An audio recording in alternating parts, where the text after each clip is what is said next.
You ever have that moment where you try something new and then you're immediately terrible at it? And then your brain goes, yeah, that was terrible. Let's never do this again. Yeah, that's a problem. Why? Because the fear of sucking stops growth. We're going to talk about why being bad at something is actually the best thing that can happen to you. What? And why your fear of looking stupid is basically a one-man prison you built out of self-doubt and elementary school dread and trauma.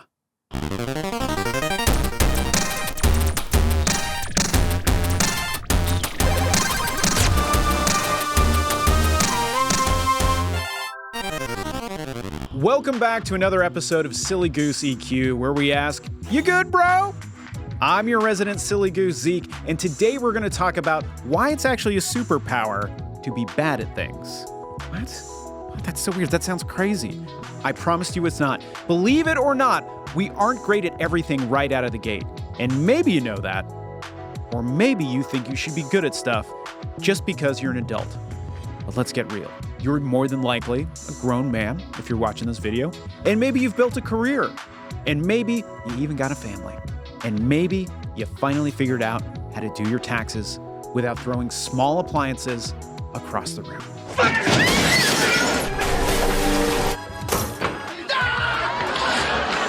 But when was the last time you did something new? Something that you truly sucked at. Something that made you feel like a total beginner. Seriously, truth serum in your veins. Picture yourself doing it right now. If nothing comes to mind, hold on, because I think you're not living up to your full potential. Here's the thing. We love being good at stuff. You know why?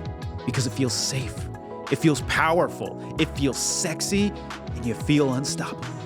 But that feeling of powerful, sexy, unstoppable safety is also a cage. It keeps us from growing. And if we stop growing, we're dying.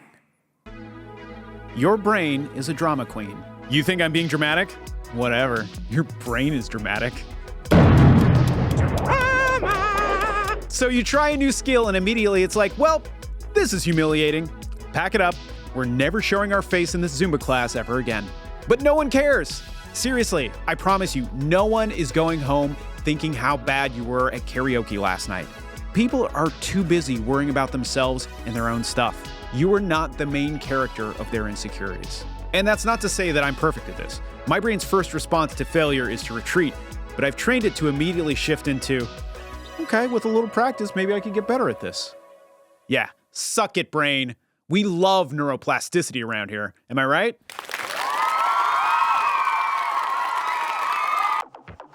Okay, next thing we're going to talk about is the toddler mindset, aka you used to be cool. When you were a kid, you sucked at everything. Walking, talking, eating spaghetti without looking like a crime scene. Stupid baby. You never say, I guess eating spaghetti is not for me. No, you kept going. And not only can you walk and talk and crush a plate of carbonara like a champ. Look at you go. But when we grow up, we're suddenly afraid of looking bad. We stop trying, and that's when we start getting stuck. Into the quicksand. And for a lot of us, this happens right around puberty or right before. And some of us, we stay stuck in that mindset for the rest of our lives. It's a trap! I know, because I did this too. I used to really care about what other people thought of me for a long time. Like, I don't know, maybe until about 15 years ago. But then, and even then, that was 30 plus years of programming of worrying that I might look silly, or look like I'm new to something, or that I didn't belong. Apparently, all I wanted was to be accepted by my peers in society. And that is some leftover primate survival instincts working overtime. The amount of growth I've experienced since I stopped worrying about what other people think about me has been exponentially increasing. And since I hit 40, almost like clockwork, the fucks I used to give completely disappeared. Now I give so few fucks, I have to be reminded that people might actually care. But in the immortal words of my late father, Elbert Alma Thomas, fuck them if they can't take a joke. And also, if you grew up with a name like Elbert, you probably stopped giving fucks pretty early in life. Seriously, that was his name. I used to joke that Elbert, that's Spanish for the Bert. moving on to the suck to success ratio. For clarity, this is not about sleeping your way to the top. Or is it? Every skill has a suck to success ratio, and this ratio skews wildly depending on the skill, but the central thesis is the same. You have to be bad at a skill before you can be good. Sounds like one of Newton's laws of physics, right? The problem is, a lot of us quit at bad before we get to good. Introducing the revolutionary concept of persistence. Yes, for exactly $0 and a few energy blocks and a skosh of humility, you too can learn something new without running away in shame. I've chosen to get good at things that have a relatively high suck to success ratio. Snowboarding, MMA, jiu-jitsu, surfing, Olympic weightlifting. When you're brand new to any of these things, you're going to be terrible at them for a while. But if you can persist through those first couple months of dedicated training, you'll start to see enough progress to start the addictive part of leveling up.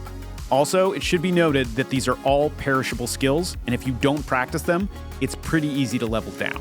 I feel this every time I go surfing after an extended break. But I also know that climbing back up that suck to success ladder will be much quicker since I've already put in the required time to build those neural pathways. Another secret hack that is not all that secret is teaching others what you already know. Again, I'm mid at a lot of things, but I've been asked to coach or teach them because I know more than people who are just starting out. I've been paid to teach surfing, jiu-jitsu, kickboxing, Muay Thai, things that I feel like I still have so much more to learn, but in breaking down the concept for others, it's allowed me to internalize these skills in a way I never thought possible. Do you remember walking into the gym for the first time? Well, I do. The first time I walked into a gym was at a Bally Total Fitness in high school.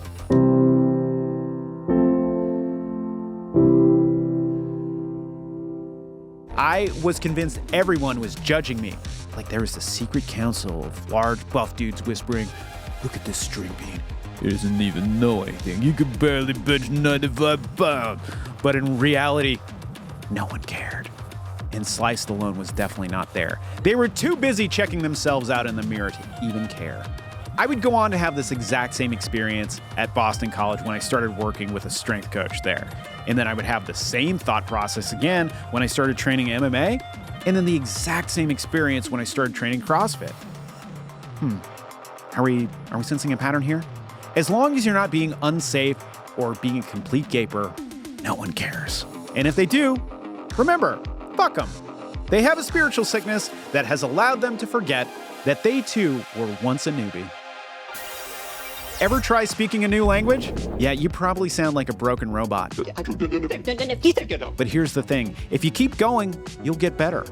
And the only way out of bad is through. Seriously though, 6 years of junior high, high school, and even college Spanish, and I still feel like I learned more working on construction sites in LA than anywhere else. Cooking something fancy and failing miserably. If Gordon Ramsay saw my first attempt at making a pot of chili, he would have personally flown here to revoke my kitchen privileges. Get out! But now, I can almost make an omelet. Really nice. But that's why I'm currently a white belt at cooking, and I'm loving every minute of it. Like, I won't starve, but it's been a skill that I have underinvested in throughout my life. And now, I'm starting to enjoy that learning process.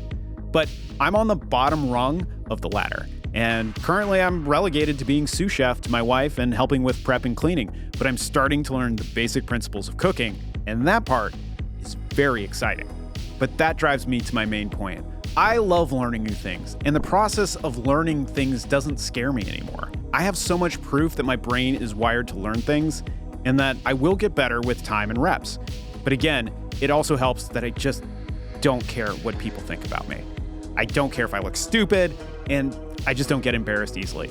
This combination of traits has allowed me to be excited to learn new things, since the fear of looking stupid has largely been suppressed. It has allowed me to be a white belt in a number of things. Like I mentioned, cooking, firearms, meditation, and hot yoga. And yes, those all belong in that group. I'm working on myself. Look at me grow. All right, here's your homework. This week, go suck at something. Seriously, pick something that you've always wanted to try. Maybe dancing, or writing, or learning an instrument, and give yourself permission to be bad. Laugh at yourself, but then keep going. Drop a comment below on what you're gonna try. And if you already suck at something, share your best epic fail story. We'll celebrate our suckitude together. All right, if you like this video, be sure to like, comment, and ring that bell. And also subscribe so you don't miss future wisdom wrapped in dad jokes. Sucking today equals being less bad tomorrow. I'm Zeke Rodriguez-Thomas, reminding you to take your mental health seriously, but to not take yourself too seriously. Be a silly goose. It's more fun that way.